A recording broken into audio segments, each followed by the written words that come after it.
이제 칫솔질을 하다가 피가 나기 시작하고, 근데 그걸 그냥 놔두면 그런 부분에서 또 염증이 생길 수 있기 때문에.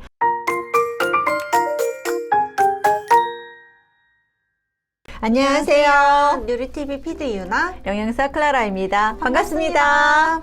박사님, 네. 오늘은 잇몸 건강에 대해서 이야기를 해볼 건데요. 네. 근데 제가 어느 순간부터 네. 잇몸이 내려간다 그러죠? 그쵸, 내려가는. 네. 내려가가지고 치아 뿌리가 조금 보이는. 네, 그래서 한번 떼었거든요. 아, 네. 근데 이게 참 뭐 마실 때 찡하고. 그래서 어떻게 관리를 해야 되는지 잘 모르겠더라고요. 네. 보통 치주 질환이라고 하잖아요. 네. 그래서 잇몸, 치은염, 그 다음에 치주염, 잇몸을 형성하는 그 치조골까지 이제 부식돼가지고 이제 염증이 생기는 네. 그런 것들이 이제 우리가 잇몸 질환이라고 하는데 생각보다 굉장히 많으세요. 이제 맞아요. 요즘에는 빠르면 10대부터 이런 증상들이 많이 생기거든요. 네, 스트레스 영향이 굉장히 큰 것 같아요. 네, 스트레스는 항상 문제가 되고 우리 몸에 독소가 많이 생기는 거고 동증세포가 더 활발하게 작용을 한다는 거잖아요. 네. 직장인들은 과로, 그 다음에 흡연, 그 다음에 건강하지 않은 식습관 이런 것들이 모두 다 치주염, 치은염에 문제가 되는 것들이에요. 심지어는 그 염증세포가 입에서부터 시작해가지고 우리 몸을 다 돌아다니기도 해요. 그러니까 그 잇몸 질환 같은 것들을 쉽게 보시면 안 돼요. 네. 그러면 증상들은 어떤 게 있을까요? 일단은 붓고 피나고 또 염증이 나니까 또 아프고 그다음에 심지어는 고름이 나기도 하고요. 아까 말씀하신 것처럼 잇몸이 점점 가라앉아서 그쪽에서 부식이 또 시작이 되죠. 심하면 이빨이 흔들리기까지 해서 나중에는 이빨이 빠지기도 하는 그런 상태가 돼요. 그다음에 염증이 입에서 생기기 때문에 구취, 입에서 입냄새 그런 사람들도 많이 있죠. 네.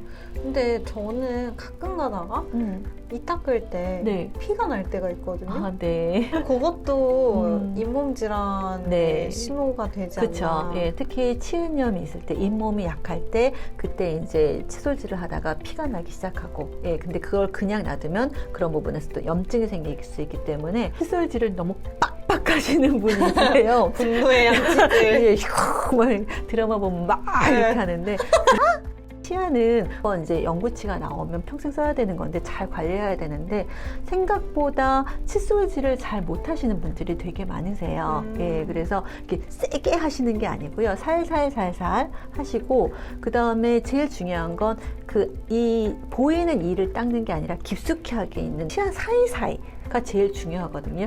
그래서 우리가 아침에 이제 닦고 그다음에 점심 때 캐나다에서는 안 그러지만 점심 때는 직장인들이 막 화장실 가서 이렇게 닦는 거 이제 외국 사람들이 보면 되게 신기하게 생각하는 것 중에 하나인데 그리고 저녁에 식사를 하시고 그냥 평소대로 그냥 아침 점심처럼 닦으시면 안 되고요. 저녁에만이라도 좀 치실을 가지고 있으면 치실로 다 이렇게 청소하시고 치간 칫솔 같은 것도 쓰시고 그래가지고 이빨과 이빨 사이에 있는 그 이물질들을 다 제거하시는 게 굉장히 중요하세요. 그러면 저희가 그 잇몸 관리할 때 굵은 소금으로 이를 닦으면 좋다고 하잖아요. 옛날에 어른들.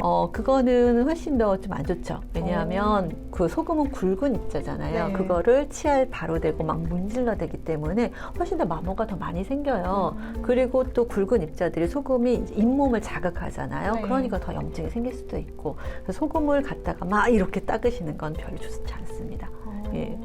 음식을 먹은 다음에 바로 양치하는 거네. 음식을 먹은 다음에 바로 양치를 하기보다는 조금 시간을 두시는 게 좋으세요.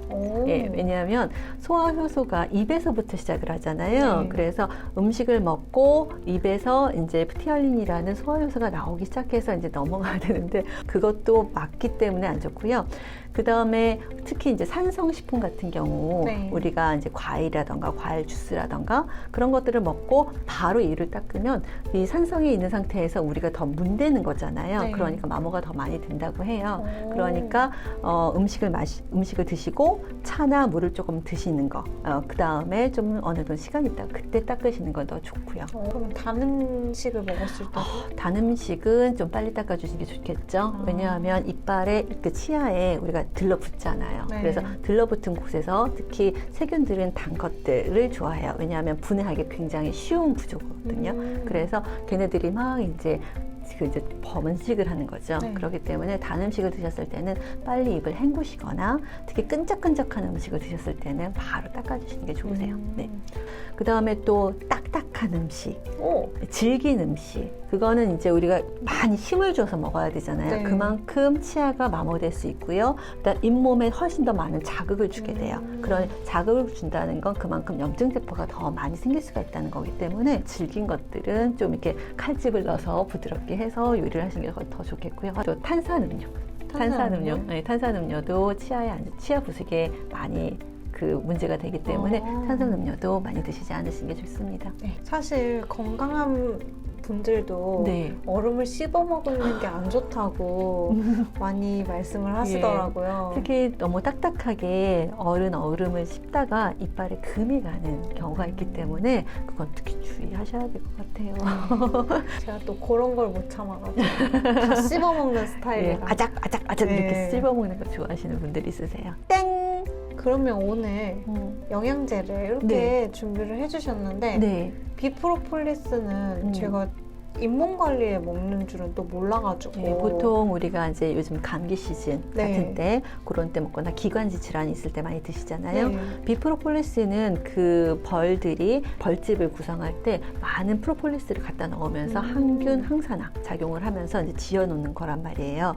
그러니까 얘네들 우리 비프로폴리스를 먹어주면 우리 몸에서 항균 작용을 하겠죠. 네. 그러니까 염증은 균이 있고 항염증이 굉장히 도움이 되고요. 그다음에 항산화 작용을 하는 것들도 우리가 도움이 되죠. 비타민 C 같은 경우는요. 네. 비타민 C는 우리가 그 잇몸의 결합 조직을 단단하게 해줘요. 예, 그렇기 때문에 잇몸이 내려앉거나 그런 부분을 우리가 막아주는 효과가 있겠죠. 그러니까 항산화 성분인 비프로폴리스에도 그런 것들이 있기 때문에 그거랑 비타민 C랑 갖춰주면 훨씬 더 좋아지겠죠. 네. 그러면 네. 잇몸인데도 칼슘, 마그네슘, 비타민 D가 도움이 될까요? 아까 그 염증 세포가 심해지면 우리가 치조골, 뼈같이 잇몸에 있는 뼈 같은 것들도 부식한다 그랬잖아요. 그러니까 뼈를 튼튼하게 해주는 것도 또 하나의 우리가 방어책이잖아요. 그러니까 칼슘, 마그네슘, 비타민 D는 칼슘 흡수까지 더 도와주기 때문에 요거를 또 드시면 이제 치조골을 튼튼하게 해주는 데 도움이 되겠고요. 비타민 K2 같은 경우는요. 연골 조직에서 칼슘을 흡수해서 그게 석회화가 되는 것을 예방을 해주고요. 근데 요 구성이 사실 즉각적인 반응을 보여주는 건 아니잖아요. 그렇죠. 왜냐하면 이건 잇몸이잖아요. 그래서 잇몸은 그 우리가 어떤 것을 먹었을 빌드업을 해주고 그 다음에 치아 같은 것도 염증을 줄여줘야 되겠고 치조골 같은 칼슘이나 마그네슘, 비타민 D로 인해서 치조골이 이렇게 다시 생산되는 데는 시간이 좀 걸려요. 네, 그렇기 때문에 어느 정도 이거를 계속 꾸준히 드셔주는 게 도움이 되겠죠. 그리고 한 가지 더 혹시 집에 콜라겐이 있으시면 콜라겐도 같이 드시면 더 좋으세요.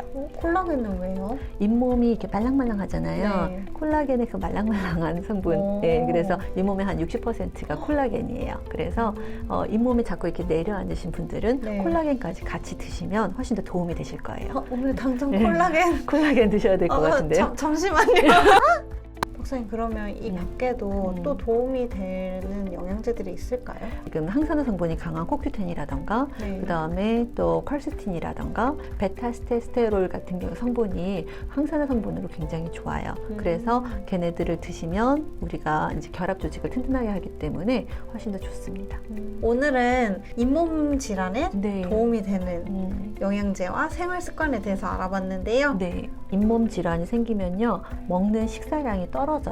그래서 또 면역력이 약해져서 더 많은 다른 부분의 염증들 더 많아지시고요.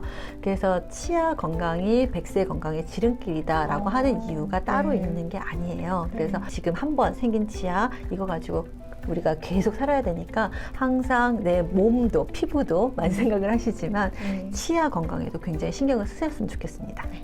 저희 영상이 도움이 되셨다면 좋아요, 구독, 알람 설정 부탁드릴게요. 감사합니다.